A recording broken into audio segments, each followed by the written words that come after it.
is Daily Blast Live. We're talking about what you're talking about. Get real. No. Y'all, this just is stop. a sham. It's finally here. Drum roll. Welcome to DBL. Happy Monday, everybody. It's Monday, and we're so glad you're here with us today because later in the show, we've got a very important announcement that we want to share with you. You're not going to want to miss it, so stay tuned for that. But let's get to the story of the world right now. Taylor Swift had a few surprises for the start of her London run of her Eras tour. Fans were stunned when her boyfriend Travis Kelce embarrassed himself on stage. You're such in a a top jerk. What? In a top hat and tails. He clicked his heels. That's not embarrassing. Then carried an exhausted Taylor Swift over to a couch where he and the other dancers tried to pep her up for the show, huh? Great acting there. Taylor completely stayed in character while Travis worked his magic on stage and showed off his dancing skills. All right, so the night before, Travis was spotted in the VIP tent shaking it off with Greta Gerwig. All right, that's all right. Some other megastars were also in London to watch Taylor this weekend. Tom Cruise was seen entering Wembley Stadium on Saturday and greeting fans. He also took time to accept friendship bracelets from some Swifties. He's been good about that his whole career. Sir Paul McCartney also danced with McCartney. Oh, yeah. The Beatles, Jeff. Jeez. A Beatle, not a Beatles. All right. Yeah, he's a legend. He's there. Yeah. All right. And on Friday night, Taylor took a selfie with Prince William and his two kids, Prince George and Princess Charlotte. Travis Kelce's life, man. What is going on here? You know what I mean? This is crazy. An unlikely Swiftie fan, Hugh Grant, was spotted in the VIP tent with his family munching on carrots. That must have been right after Travis showed up kicking his heels. After the show, he posted this message thanking Taylor for an incredible show from one aging London boy, wife, and thrilled 8-year-old. Go for it, guys, because that was a long script. Well, Tori has a whole thing because you've been following this, and this is much more intentional than people realize. It's there are Easter eggs everywhere. So just so you know, she's in Wembley Stadium. It's the 90,000 seat stadium that Freddie Mercury did. Yeah, Queen did when he did Deo, and you hear everyone go Deo. It's very famous. And in London, she's there. The two future kings of England are there, and she's with her American boyfriend performing for them. What's important is her ex that broke her heart was British. So all of this is a thumb in the nose a bit, a London boy. And she has a new song called So Long, London, which he also plays once he broke her heart. So this is him literally carrying Taylor, who, if you are a Swiftie, we all kind of carry her after her heart breaks. And he is willing to do dumb-looking things, embarrassing things, to support her because he's got her back. To me, they are a perfect match. Can I say something without getting too deep with it? But this is really, and this is Taylor Swift adjacent. Because you said that she broke, what's his name's heart. No, Joe Allen broke her heart. We said that he broke her heart. Yes. But when we talk to people, if they're in a relationship that is not working for America, we say, hey, you know, you need to let them know in no uncertain terms, I respect you and I hope you're happy, but this is not working for me. And you break up with that person. If that's the way it was done. No matter how it happens, that relationship is over. I think if she was cheated on, I think there would be 14 more albums about that. But let's assume that it wasn't that. Let's just assume it was, even if it wasn't mutual, one person entered the relationship, and it seems like he's catching arrows constantly for that. He dated Taylor Swift. He didn't have a gun to his head. He knew very perfectly well she writes songs about breakups. That's what you get when you get in a relationship with Taylor. Years and guess what? It's working. She's filling Wembley Stadium now. That's her. I mean, but that's her business model. Yeah. Are you going after her business model? I'm just saying, like, it's just very strange that like everybody's fine with her constantly taking shots at this guy that really can't come back. You know, yeah, well, he could come back. He can do What's whatever he interesting wants. to me is that women always get accused of this. It's like women always believe that they're going to be different. And you have a guy who has been a bleat boy his entire life, and all of a sudden a woman comes along and she's like, well, I'm special, I'm gonna be different. And women get chastised for this all the time.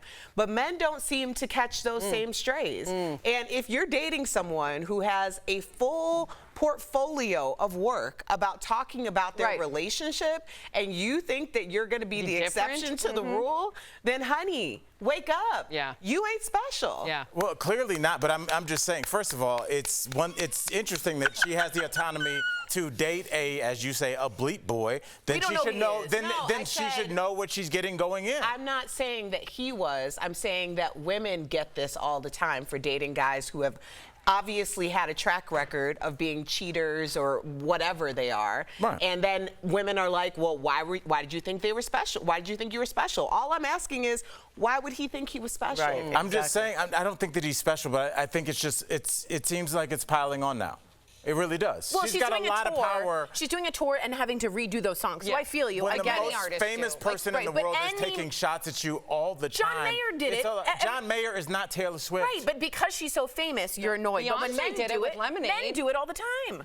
But that's true. I would argue that Jay-Z and Beyonce were closer in fame than Taylor Swift is to Joe Alwyn. That doesn't and prohibit I dropped her from that mic. There's no mic on the ground to drop. You didn't have it in the first place. Sorry, but you definitely did not drop that mic. I won. Is it a little? Listen, I'm not taking shots. Is it a little cheesy? Should Taylor or should Travis stay on the sidelines a little bit more? Does he need to come on with coattails? Think about the vast majority of her fans. Of course, there's a lot of people. No, of course, there's a lot of people. Tom Cruise, I know Tori went, but at the same time, a lot of them are tweens. Okay, they live for this. I showed my daughter, who's 7, this whole video. She screamed. She was like, I want to go. And I was like, I'm sorry. One day maybe we can go if we can work towards it. But and look how much fun he's having. Fun. I think that's cool that he's having fun doing stuff like that for her. Me too. Tequila shots. Yeah, exactly like he wrote. Yeah. You're just jealous. Al wants to be in the. Do you want to be in the penguin suit? Yeah. I'm next year, next tour, next era. That was a long block. Coming up on DBL, Justin Timberlake takes the stage for the first time since his arrest. What did he say to the crowd when he came out? In our interview with actor Judge Reinhold, he's telling us about getting back together with the cast of Beverly Hills Cop for their new movie.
Welcome back to DBL. Justin Timberlake addressed his arrest while on stage in Chicago over the weekend. So JT was pulled over and arrested for driving under the influence, if you didn't know, in Long Island last week. And on Saturday, he thanked his fans for sticking by him. Let's watch.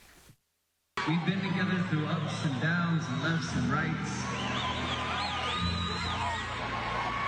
And it's been a tough week. But you're here, and I'm here.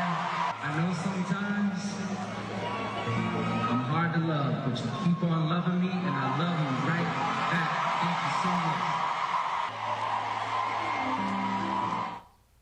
much. All right, you weren't buying it, huh, Tori? You were mumbling over it. That was the first time that I felt like he got close to something real. Yeah, that was the first time ever that I've heard him speak that I've heard him get close to something real. He realizes something's wrong. It's still hard to acknowledge and change your life, and you really don't have to. I would like to see where he goes with this. I would have liked him to take a step further, but that was a step. Yeah, I agree. I guess I was worried when he said there's been some ups and downs that he was going to play the victim and not sort of take responsibility. Well, he can't take responsibility because of the law. Attorneys are telling him not to, right? And I did think at the end when he did say, I'm hard to love, that's a fair statement, and that's owning up to something. I agree with that. Yeah. Just some new information. So the bartender at the hotel confirms that he only served JT one martini. He can't say whether or not JT drank before or unbeknownst to him, even at that bar. Now, Page 6 is reporting that JT was pulled over by that same cop who later arrested him, who warned him, saying, you should not be driving, but JT continued to drive. That is according to Page 6. And then that same cop pulled him over again and arrested him. So, wow. Yeah. Yeah, that's alleged, though. We don't know. Yeah. All Page 6. Mm-hmm. Yeah.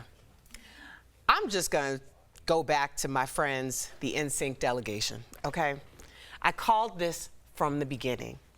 This Justin Timberlake world tour ahead of the NSYNC reunification tour was completely unnecessary. I said this from the beginning. I said that not only was it going to dilute the project, but I also felt like we aren't in the same era that we were when Justin Timberlake was crying a river. We still are very much bye, bye, bye. You're right. Okay? You're right. We are bye, bye, bye. I still play NSYNC Home for the Holidays every Christmas. Mm-hmm. I want to hear and see NSYNC. Justin can be there because he's technically a part of it. But we need NSYNC's tour. I'm sick of this. I feel like you've really yelled quickly. this at your husband in the kitchen before. Really quickly, Erica's right, and this is a hard pill to swallow for Justin Timberlake. His tickets are being resold in some locations for as low as $11. I told y'all.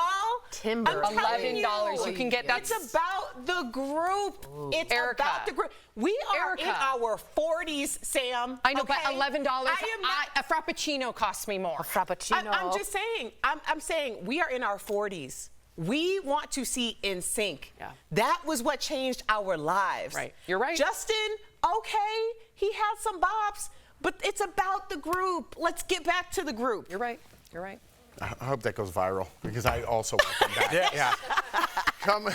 There's a lot of petitions floating around. Oh, yeah, there We'll are. touch on it later. Coming up on DBL, Beverly Hills Cop star Judge Reinhold is telling us all about being back on set for the latest movie in the franchise.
getting us some backup.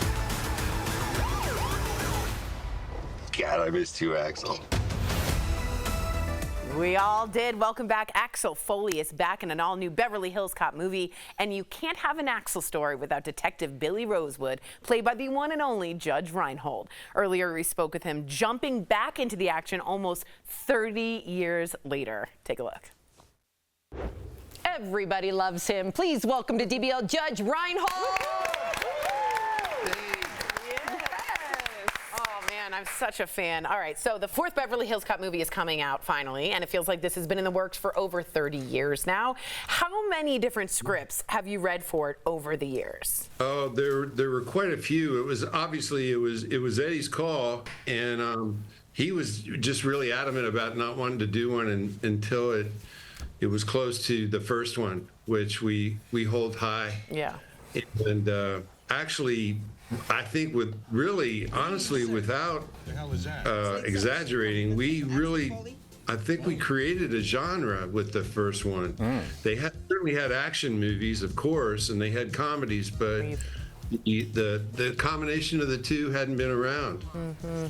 And so because he just really didn't want to do one, and I didn't know if he was ever going to do it, because he wanted it to be right, and Axel is important for him. Yeah, absolutely. So speaking of Eddie, what was it like getting back together with Eddie and John? Do you remember like your first day back on set together with everybody? Oh, I'll never forget that, because it was really magic. We were two blocks away from the original location. We're all in the unmarked car, and it was at night. And we walked onto the set, and everybody got quiet like we just walked out of a movie that they'd enjoyed all their life. It was like we were out of their childhood. We walked out of their childhood or something. That's so cool. And, it was very special. It was very special. And Eddie got in the back. The first thing he said to us, I hadn't seen him in like 10 years. He looked at John and I, and he said, "Well, at least we still resemble our characters."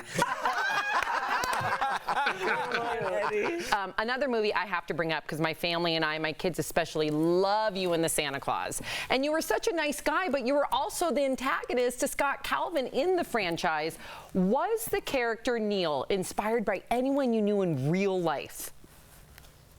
It's kind of an amalgamation, but what I imagined was people that I'd met that seem really very loose on the outside, but they're real control freaks on the inside, and that's how I saw Neil. Yes. He's a real tight butt, I mean, but yeah, that's how I imagined him, as somebody who's kind of touchy and feely and feel your emotions and everything, and he's pretty uptight underneath. I'm calling people tight butt from now on.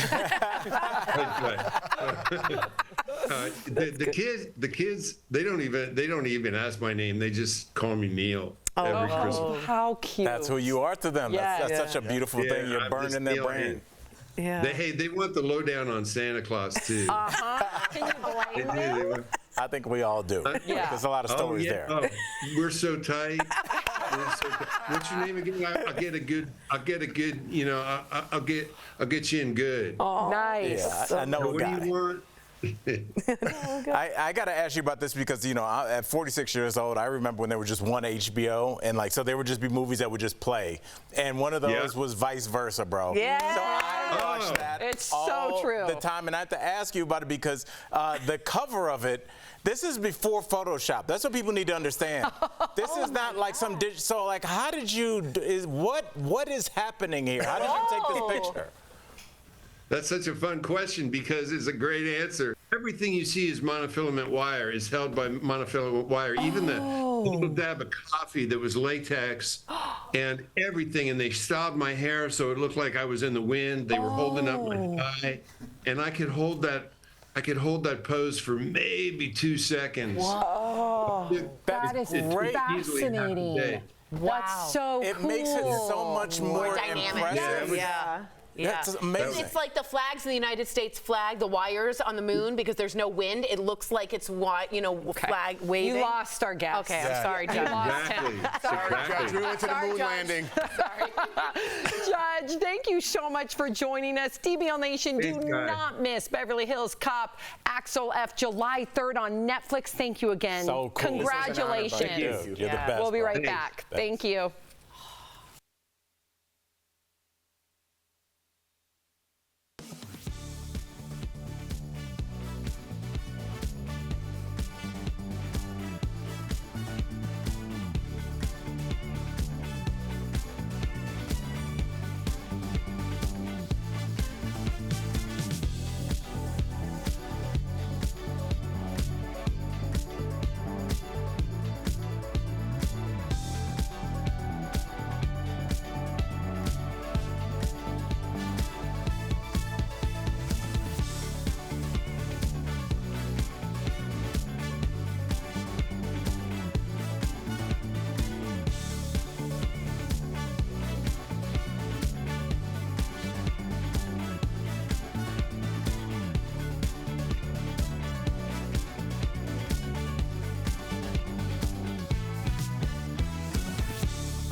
Welcome back. Wish you had a brighter, more confident smile? Well, Smile Actives makes it easy. Smile Actives is an amazingly simple product that doesn't require any change to your routine. Just add the Pro Whitening Gel to your toothpaste and brush. Smile Actives Pro Whitening Gel is clinically shown to whiten teeth up to 8 shades in just 2 weeks.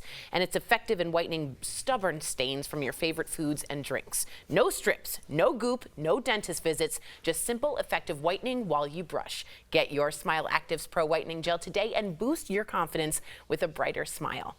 Visit smileactives.com, call 1-800-700-4040, or go ahead and scan that QR code for a limited time buy one, get one free offer and get free shipping. Get that smile, guys.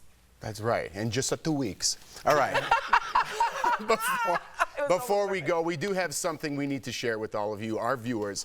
Whether you've been with us for the past 7 years or if you just found us recently, the company we work for has made the decision to end DBL's run. Our final show will be on September 6th, my son's birthday. Obviously, this is extremely disappointing, but shows do get canceled. This is the business we chose, and we are truly lucky to have been on the air for as long as we have. But most importantly, to all of you watching, we promise that for the next couple of weeks, months, we will be doing this show as usual. In fact, we'll be doing our best of celebrating our 7 years together. So please continue to join us. We are so grateful to be with you, our DBL family.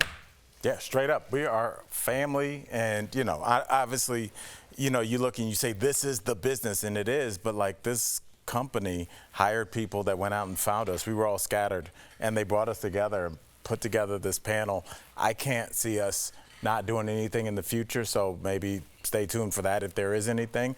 But if there isn't, this has been a heck of a run, and I knew it in real time, Sammy. I was like, this is great. I never I'll never say I wish I could go back, because in real time I was like, this is great. We became family pretty quickly, and we've rode through some storms together. And I can't imagine any of you not in my life. I can't imagine. I mean, everybody here, from the crew, everyone in the booth, everybody. This is the best 7 years of my life, and I'm just so eternally grateful. I'm also disappointed, but both can be true. Yeah. I don't know. Go ahead, Erica.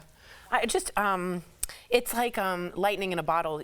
Someone said it earlier, to find 5 people that get together so well and discuss things that are sometimes very difficult, sometimes very thorny, and end up and want to go get a drink or some meals together. We've gone through sobriety, we've gone through children, we've gone through fights, we've come back the other side, and we are more trusted together than any time or any friends I have. I know you have my back on live TV, and that is a rare thing to say. Yeah. Please, please, Judy, let us stay together. Oh. It's my mom. The fans started a change.org petition. Yeah, the fans started, that's right, change.org. There's a petition. Please, I'm so thankful for all of you. This was my first television job, and I just want to thank everybody in this room and in the booth. Like, I got to go into the audio booth, the control center, the producers have helped. Like, I learned the business of television here, and it's been amazing. Yeah. I love you guys. I love all you guys, and I love you guys, DBL Nation. We love you, Jeff. We'll see you tomorrow, same time, same place.